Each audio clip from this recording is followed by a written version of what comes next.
नमस्कार साथियों, सभी का स्वागतम हमारी YouTube channel the back benchers. अभी आज हम पढ़ रहे हैं क्लास 6 ज्योग्राफी का चैप्टर अर्थ इन सोलर सिस्टम का पार्ट 2 पढ़ने जा रहे हैं। पार्ट हमने पहले कंप्लीट किया हमने पिछले वीडियो के अंदर अच्छे से, जिसके अंदर हमने जो सौर मंडल था उसके बारे में एक ब्रीफली इंट्रोडक्शन लिया था कि सौर मंडल के अंदर क्या है, क्या खगोलीय पिंड क्या होते हैं, प्लेनेट क्या होता है। अभी आज उसी को हम जारी रखेंगे और कुछ इंपॉर्टेंट थिंग्स यहाँ पर कवर करेंगे। और पार्ट 2 हमारा आज इसका नेशनल जो भी अपना लेसन है अर्थ इन सोलर सिस्टम, इसका क्लोजिंग भी रहेगा। तो आज पार्ट अपने जिस चैप्टर को भी हम कंप्लीट करेंगे उसी के साथ ये पार्ट 2 भी रहेगा। तो देखते हैं बिना देरी किए हुए। सबसे पहले देखिए सौर मंडल। सौर मंडल क्या है? सौर मंडल सूर्य, 8 ग्रह तथा कुछ अन्य खगोलीय पिंड जैसे क्षुद्र ग्रह तथा उल्का पिंड मिलकर सौर मंडल का निर्माण करते हैं।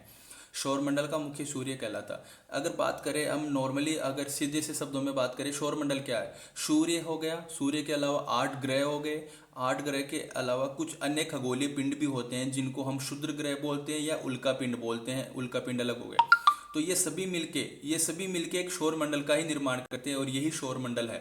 सौर मंडल का जो मुखिया होता है, जैसे एक फॉर एग्जांपल अगर हम इसको थोड़ा इंटरेस्टिंग रूप से देखेंगे तो देखिए हमारा परिवार होता है, तो हमारे परिवार को हम क्या बोलते हैं कि हमारे परिवार का हिस्सा कौन है? हमारे माता पिता हो गए, दादा दादी हो गए, हमारे बच्चे वगैरह हो गए, सभी हमारे क्या हो गए? एक परिवार का पार्ट हो गया। तो ये सारा एक सौर मंडल हो गया।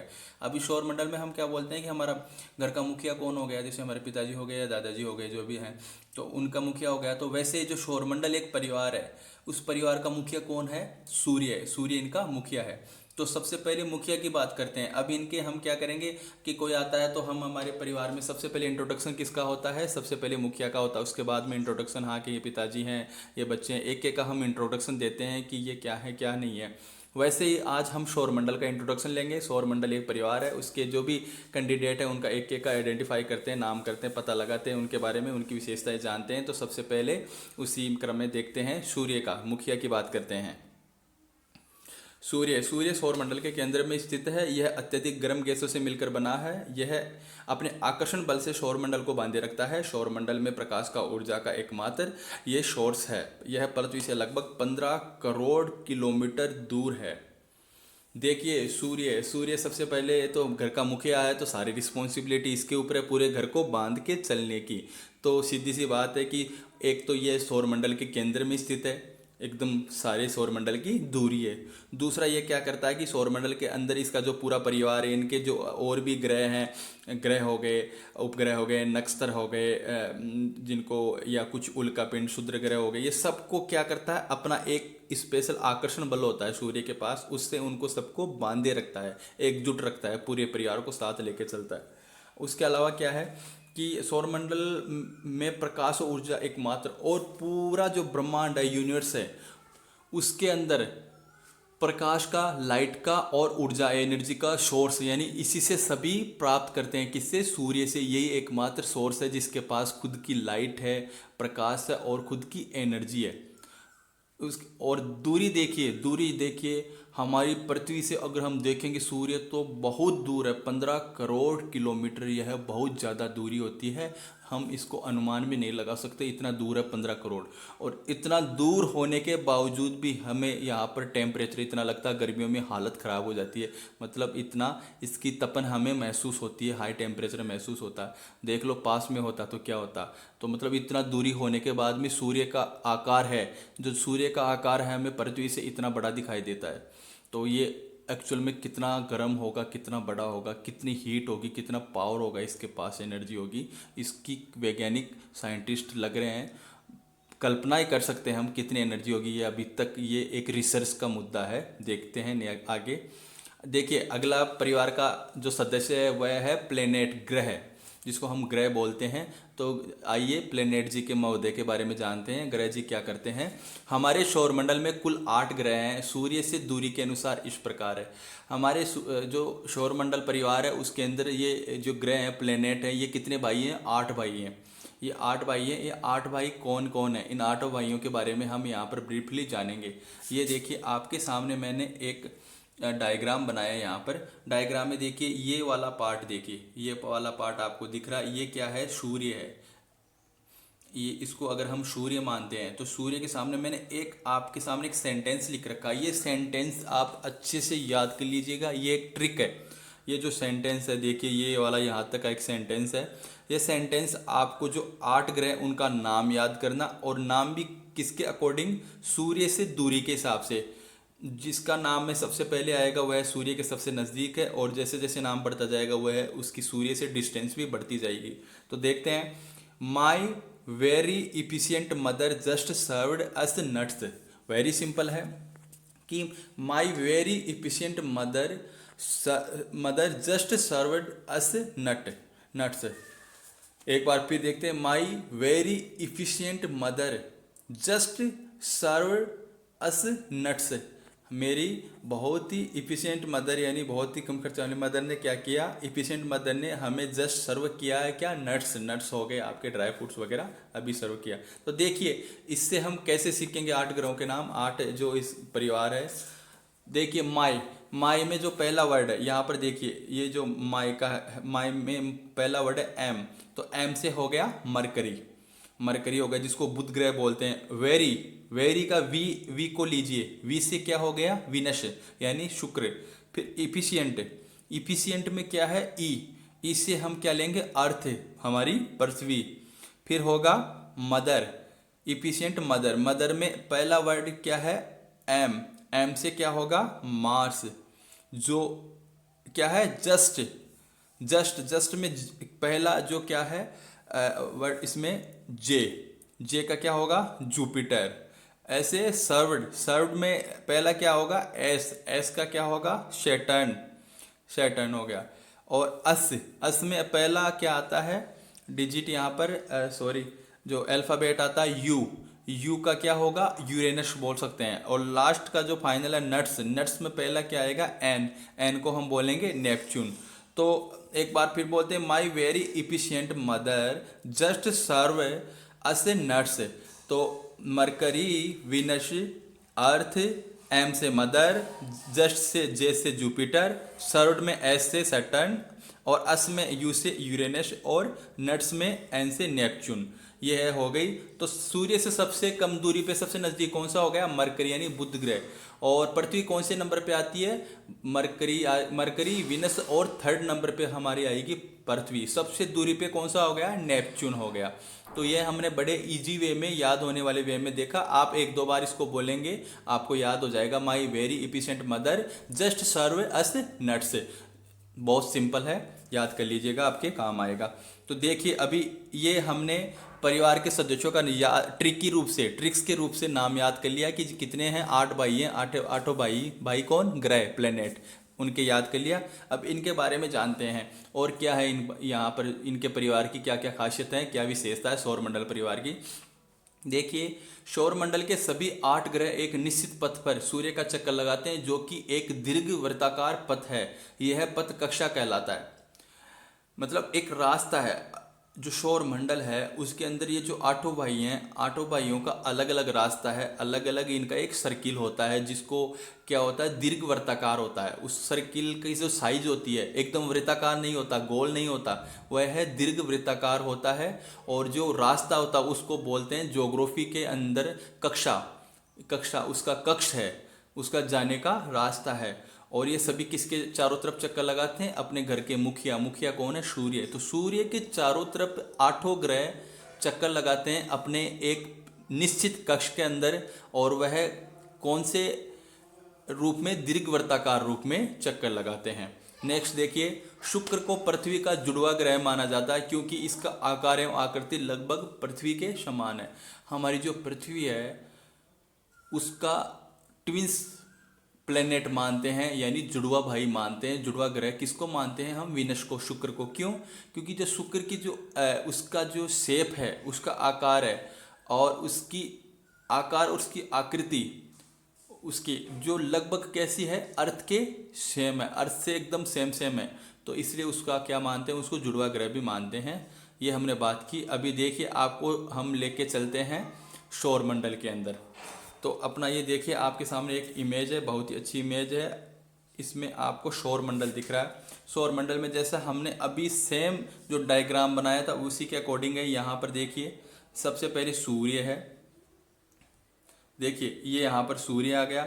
सूर्य के बाद में हमने बात की थी अगला जो कक्ष है, देखिए ये इनका कक्ष बना, रास्ते भी बने हुए हैं अलग अलग, देखिए ये रास्ता बना, ये रास्ता बना, इसी को हम कक्ष बोलते हैं। और ये कैसा है, दीर्घवृत्ताकार। तो सबसे पहले देखिए मरकरी आया, मरकरी के बाद में विनस, और ये जो आपको इनके नीचे दिख रहे हैं, जैसे मरकरी के नीचे 58 है, विनस के नीचे 108 है, ये क्या है कि इनका जो दीर्घवृत्ताकार कक्ष में चक्कर लगाने का टाइम है कि इतने दिनों में चक्कर लगाता है। जैसे मरकरी 58 दिन में, क्योंकि मरकरी सबसे नज़दीक है तो इसका जो दीर्घवृत्ताकार जो इसकी दूरी होगी या कक्ष की पूरी दूरी होगी चक्कर लगाने में कितनी दूरी लगती है, ये सबसे कम रहेगी। तो ये मात्र 58 डेज में सूर्य का एक चक्कर लगा देता है मरकरी। विनस शुक्र जो सेकंड पोजीशन पे आता है, ये 108 दिन में चक्कर लगाता है। थर्ड पे हमारी पृथ्वी है, पृथ्वी को लगभग 150 डेज लगते हैं। फिर हो गया मार्स मंगल हो गया, फिर हो गया जुपिटर बृहस्पति हो गया, फिर सैटर्न हो गया शनि हो गया, फिर यूरेनस हो गया, और लास्ट में कौन सा था, नेपच्यून। ये यहाँ पर हमने देखा। नीचे वही चीज़ें लिखी हैं कि कौन कितना टाइम लगाता है। अभी देखिए ये हमने यहाँ पर इनको पढ़ लिया, काफ़ी इंटरेस्टिंग हो गया थोड़ा। अभी देखिए तीसरे नंबर पे हमारी अर्थ का नंबर आता है पृथ्वी। सूर्य से दूरी के हिसाब से पृथ्वी तीसरा ग्रह है। यह ध्रुवों के पास थोड़ी चपटी है, सॉरी चटपटी का नाम हमारा चपटी है। अभी तक जीवन केवल पृथ्वी पर ही संभव है, क्योंकि यही एकमात्र ग्रह है जिस पे पानी व हवा मौजूद है, इसलिए इसे नीला ग्रह भी कहते हैं। देखिए सबसे बड़ी बात, सूर्य से डिस्टेंस में तीसरे नंबर पे आते हैं। पृथ्वी क्या है कि ध्रुव, पृथ्वी के जो ध्रुव हैं जहाँ पर पोलर्स हैं, पोलर कॉर्नर जिसकी बात करते हैं, सीधी सी कॉर्नर पे पृथ्वी थोड़ी सी क्या है, जो पृथ्वी चपटी है। ये जो हमारा ग्रह पृथ्वी ग्रह ये चपटा हुआ है। पृथ्वी ग्रह पे आप खुद रह रहे हैं, आपको मालूम है, दूसरे पे अभी कोई ग्रह पे नहीं रह रहा, उनकी खोज की जा रही है वहाँ पर कि जीवन लाइफ वहाँ पर अवेलेबल है या नहीं है। बट अगर वर्तमान में बात करें तो पृथ्वी earth is only one planet there are we can live, और हम जी सकते हैं जहाँ पर आपको ऑक्सीजन मिल रही है, हवा के रूप में सांस मिल रहा है जिससे आपको, उसके अलावा यहाँ पर पानी भी मिल रहा है। इसलिए पानी और हवा होना किसी भी लाइफ के लिए ज़रूरी है, जीवन जीने के लिए ज़रूरी है, जो हमें केवल पृथ्वी पे मिल रहा है। इसके अलावा अगर हम वहाँ दूसरे ग्रह से या अगर अंतरिक्ष में जाके देखते हैं तो जो पृथ्वी ग्रह है वह हमें नीला दिखाई देता है, क्योंकि यहाँ पर जो ग्रीननेस और इस पर जो सबसे मोस्ट जो फैक्टर है पानी, जो पानी पाया जाता है पृथ्वी के 3 हिस्सों में पानी पाया जाता है, ये आपको अच्छे से मालूम होगा। एक तिहाई हिस्से में ही क्या है, हमारे पृथ्वी में जो भूमंडल है वह है, बाकी 2 तिहाई हिस्से में जो 3 गुना हिस्सा है वहाँ पर क्या है, पानी है। तो पानी के कारण पृथ्वी नीला दिखाई देता है। पृथ्वी जो प्लेनेट है इसलिए इसको हम ब्लू प्लेनेट भी बोलते हैं, नीला ग्रह भी बोलते हैं। ये हो गया हमारा। अभी देखिए हम चंद्रमा की बात करते हैं, यहाँ पर हम चंद्रमा की बात करते हैं। चंद्रमा पृथ्वी का एकमात्र उपग्रह है। इसका व्यास पृथ्वी के व्यास से 1/4 है। यह पृथ्वी से लगभग 3,84,400 किलोमीटर दूर है। एक चीज़ देखिएगा, यहाँ पर ध्यान देने वाली बात है, जो पृथ्वी एक प्लेनेट है। और मैंने एक चीज़ बताई थी आपको कल जब इंट्रोडक्शन दिया था फर्स्ट पार्ट में, कि जो सूर्य है, सूर्य के चारों तरफ कौन चक्कर लगा रहे हैं, उसके 8 भाई यानी 8 प्लेनेट।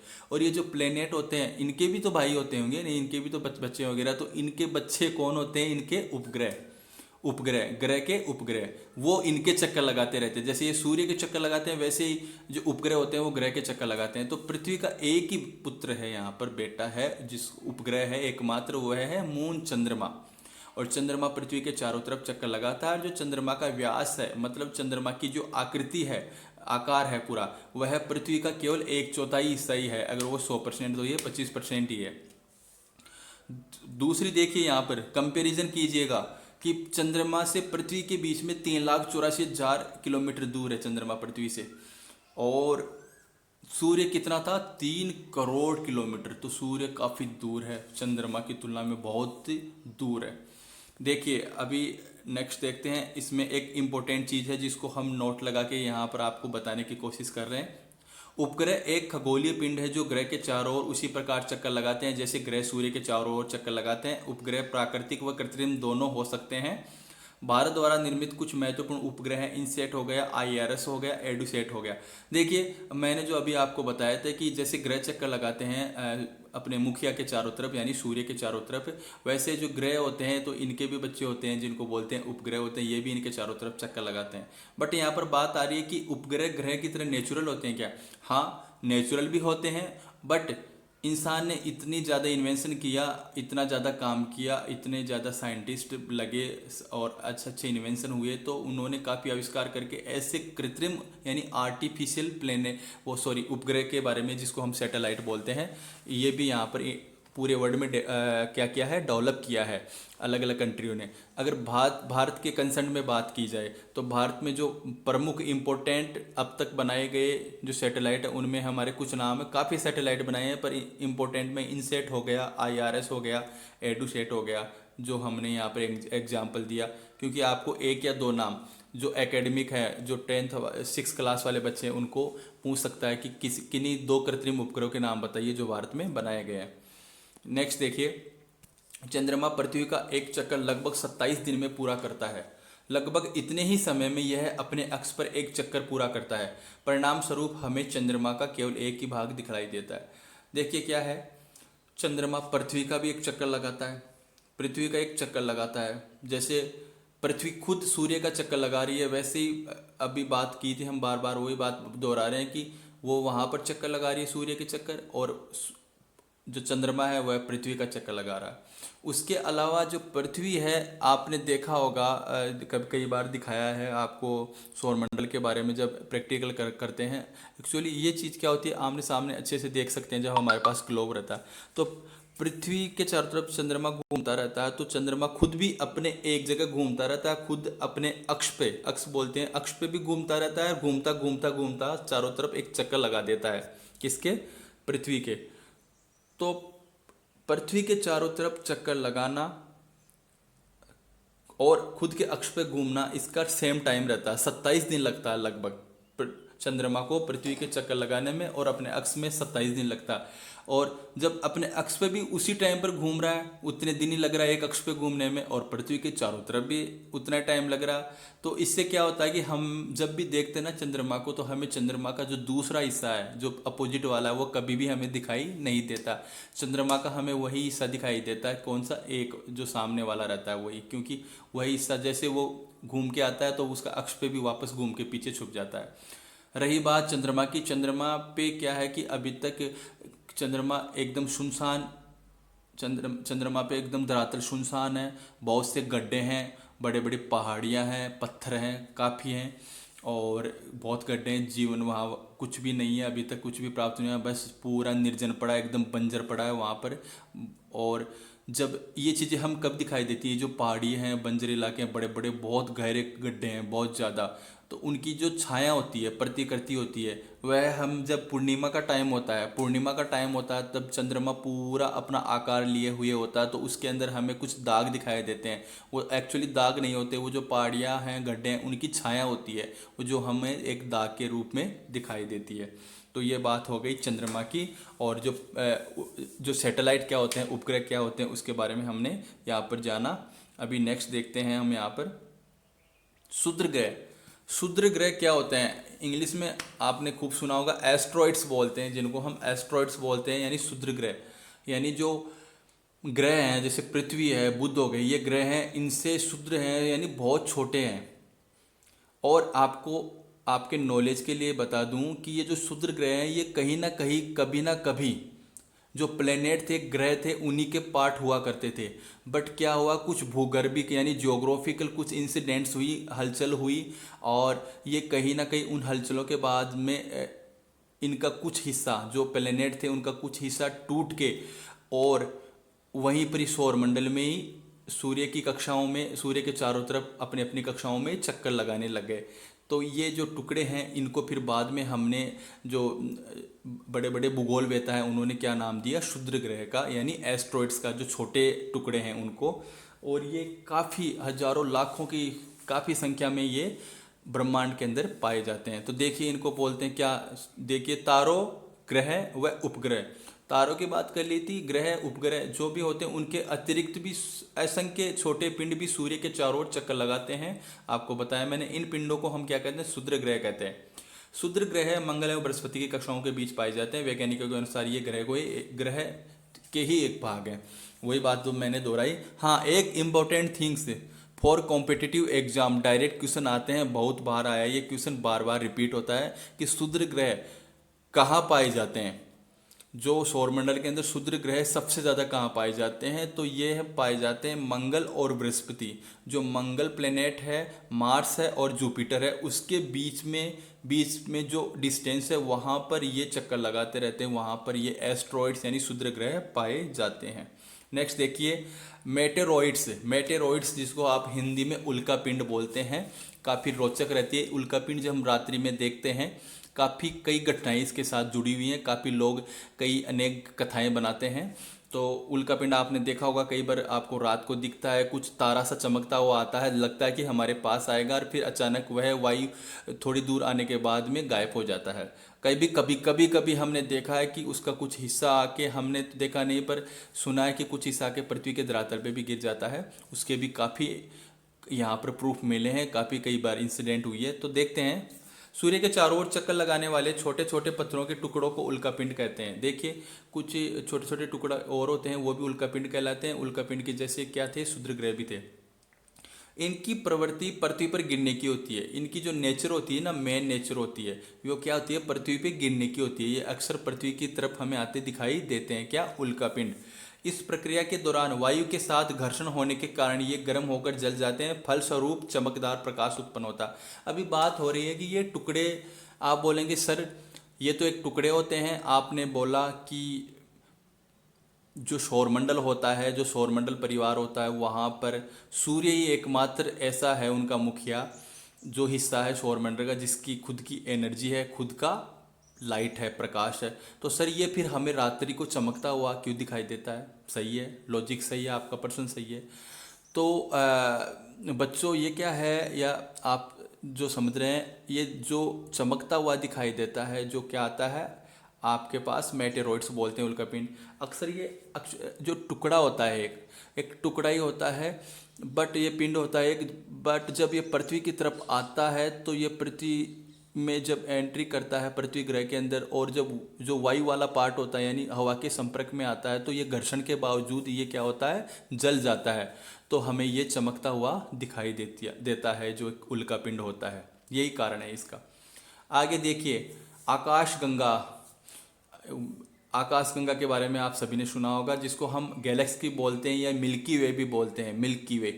मिल्की वे क्यों बोलते हैं, इसकी कुछ कैरेक्टरिस्टिक होती हैं, कुछ ऐसे ही दिखता है जैसे दूध का बहता हुआ दूध दिखाई देता है ना आसमान के अंदर, रास्ता सा बना हुआ। वे से मीन्स हो गया रास्ता, हो गया मिल्की यानी दूध की तरह। तो दूध का सा बहता हुआ दिखाई देता है, एक रास्ता सा दिखाई देता है, जिसमें असंख्य तारे दिखाई देते हैं, असंख्य तारे दिखाई देते हैं रात्रि के टाइम में। तो वो क्या होती है, एक आकाशगंगा होती है, उसको मिल्की वे भी बोलते हैं या गैलेक्सी बोलते हैं। अभी देखिए क्या है इसमें, ऐसा आसमान में असंख्य तारों का एक चमकदार सफ़ेद पट्टी जो हमें रात्रि में दिखाई देती है, आकाशगंगा कहलाती है। हमारा सौरमंडल इस आकाशगंगा का ही एक भाग है।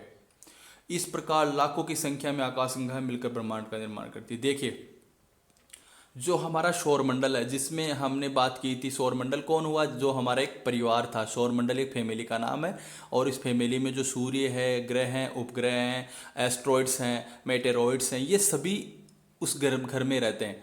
तो ये सौरमंडल भी, ये जो घर है, तो ये सौरमंडल भी किसका, कहाँ पर रहता है भाई, सौरमंडल भी कहीं ना कहीं रहता होगा ना। तो सौरमंडल किस में रहता, आकाशगंगा में। यानी एक गैलेक्स की इतनी बड़ी चीज़ है जिसके अंदर सौरमंडल भी निवास करता है। और ऐसे ही जो गैलेक्सी होती है, या जिनको बोलते हैं आकाशगंगा, वो है ब्रह्मांड में बहुत ज़्यादा होती है। और ये सब मिलके ही किसका निर्माण करती है, ब्रह्मांड का निर्माण करती है। यानी बहुत सी लाखों की संख्या में आकाशगंगा होती हैं, और ये सारी आकाशगंगा मिलके एक ब्रह्मांड यूनिट्स का निर्माण करती है, ब्रह्मांड का निर्माण करती है। यानी बहुत ही बड़ी होती हैं आकाशगंगाएँ या गैलेक्सी।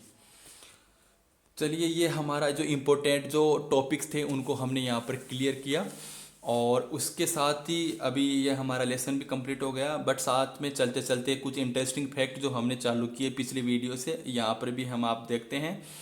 कुछ इम्पोर्टेंट फैक्ट है। नील आर्मस्ट्रांग पहले व्यक्ति थे जिन्होंने 20 जुलाई 1969 यानी 1969 को चंद्रमा की सतह पर पहली बार कदम रखा था।